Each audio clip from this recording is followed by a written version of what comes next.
Todd Bosley.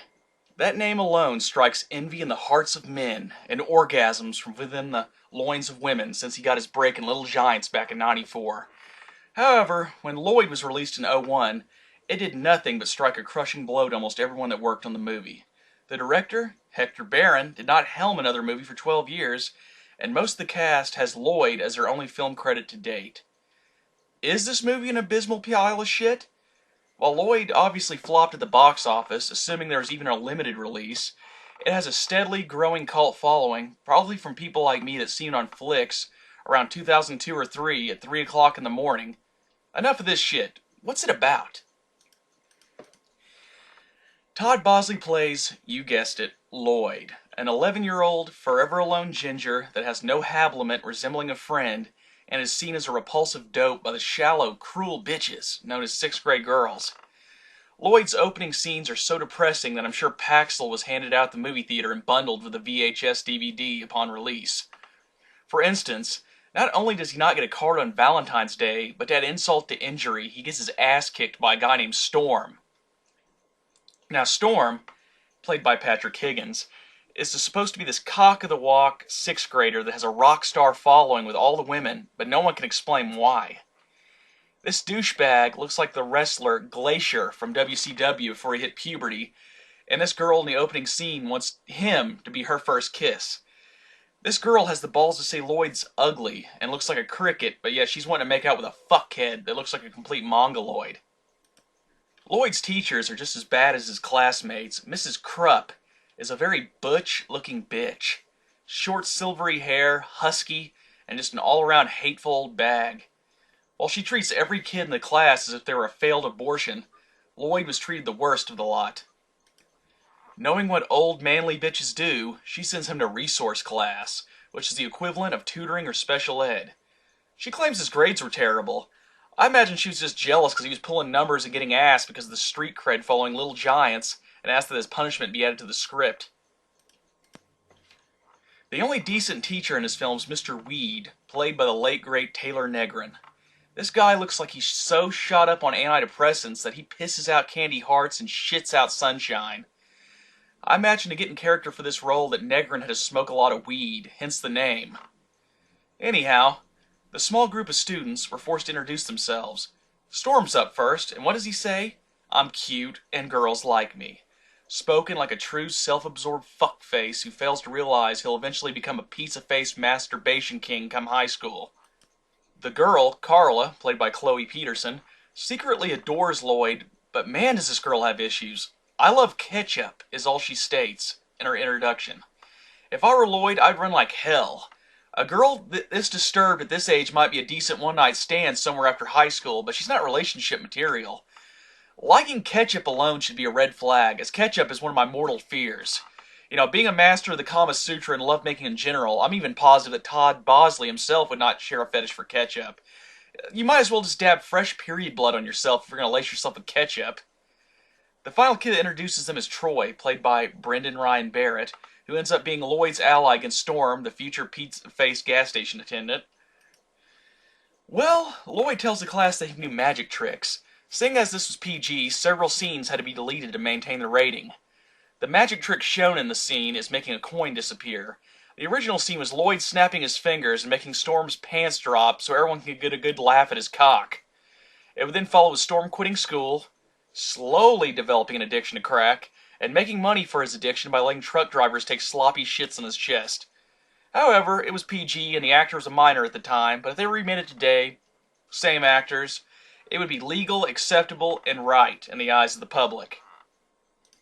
The final teacher presented to us is simply named Coach, played by the late great character actor Tony Longo, who passed away this week, June 21st, 2015, at the age of 53. Rest in peace.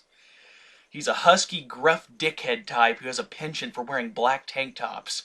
His great idea to improve the physical education program is to have a fundraiser where parents have to eat school spaghetti and watch their kids humiliate themselves by square dancing on a stage dressed like Village People rejects.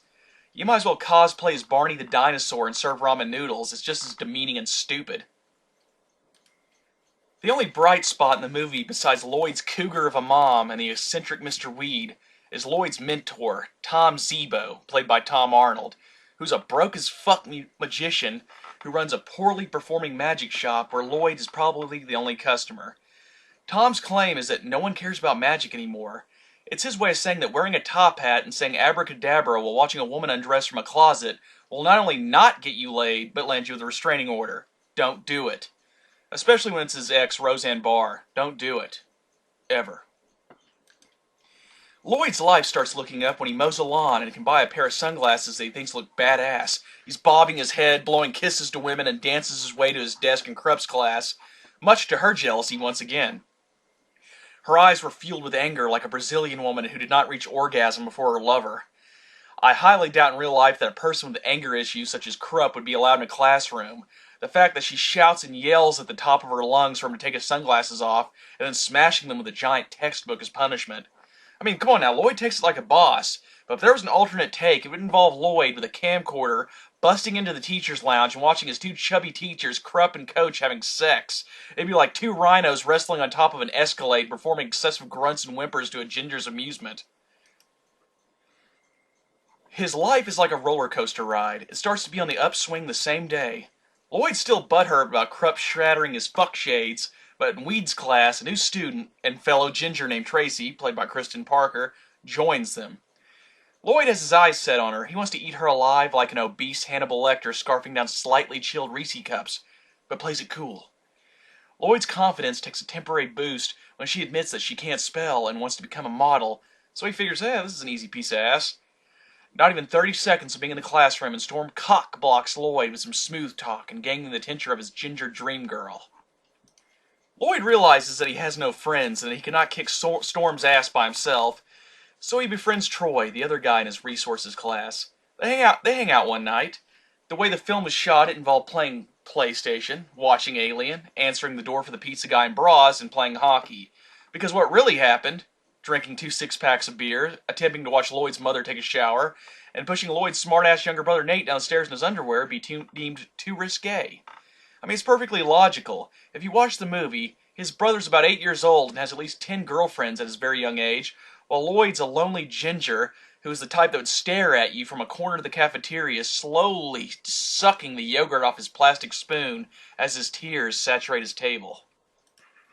However, despite the script making him a forever alone type, Lloyd has this laughably bad dream sequence where he visualizes Tracy, his gingery dream girl, running and playing with him on a beach, and then, I shit you not, having a candlelit dinner of Lucky Charms.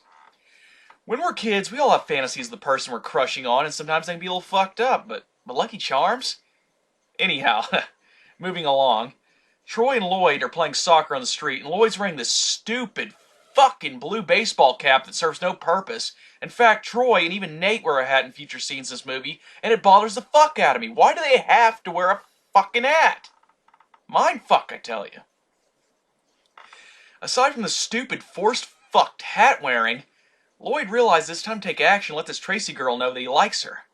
Now, if this were Todd Bosley himself, all he'd have to do is spout off a line from Little Giants or do the song from Jack with Robin Williams, and he'd be eating that bowl of Lucky Charms already. So, he spends hours upon hours in his room, a delicate craftsman of words. He walks up to her and her stuck-up friends at lunch, hands her the note, and walks away feeling big, not realizing this girl's a snob. She recites the note to her friends, they all laugh and insult him behind his back, and that, ladies and gentlemen, is why most guys watch a lot of porn and jack off, because they can't stand bitches like them. Despite being snubbed by Tracy, Lloyd and Troy decide to go to her house after Troy informs him that he lives a few doors down from her. The way to win her over? Grab a boombox and blast Latin love songs from her front yard at 9 p.m. while he dances like he has a dildo jammed up his ass and swinging his fists together like he's smacking a chick's ass with a fucking meat mallet. However, it doesn't go as intended. Troy fucked with him, as it was Carla, the cute little doe-eyed girl that had hots for Lloyd, but had a disgusting fetish for ketchup. The next day was obviously hell. The girl of your dreams does not only snub you, but she makes it public that she doesn't want you by kissing the dickhead that bullies you. It just goes to show that you can look like a hybrid between a shark and Sloth from the Goonies and get any girl you want if you're confident. Lloyd has a meltdown to the extreme. He screams so loud that it obviously masks the sound of him shitting his pants as well as the sound of his heart breaking. Storm had won. His baloney and ass-flavored lips touched his dream girl's lips. I'd tell her to go fuck off. Hell, she'd probably end up having Storm's kid that comes out of the womb with braces and a bad attitude. Fuckhead. Well, such a great fight montage comes up between Troy and Storm. The fight being sparked because Storm's an insecure baby dick dope because Troy was talking to Lloyd's dream ginger.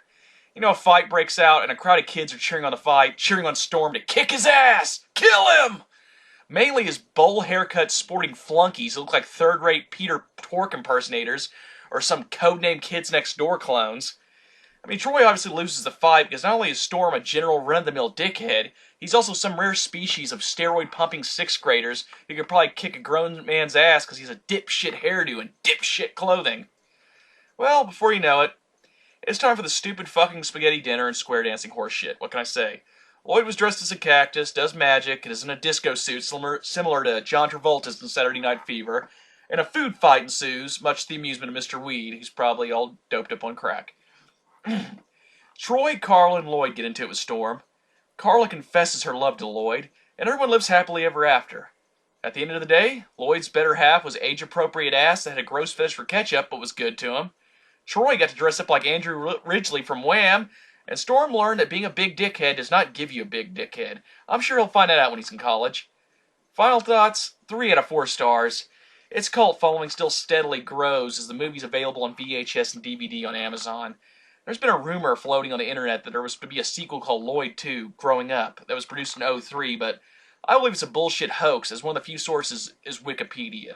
Enough said. Well, this was Brendan Ryan Barrett's final film to date. Let's see. Todd Bosley is still steadily working on TV and is currently doing stand-up over in Los Angeles. Most of the other actors stopped acting after this movie, including the unknowns such as Chloe Peterson, which played Carla, the ketchup chick. I mean, even if this movie is a little-known cult film that shows up on Flicks at 3 a.m. once a year, it is a hidden gem for people who are kids at heart or just grew up loving Todd Bosley. You know what? That's my review. That's my insight. Peace out, fuckers.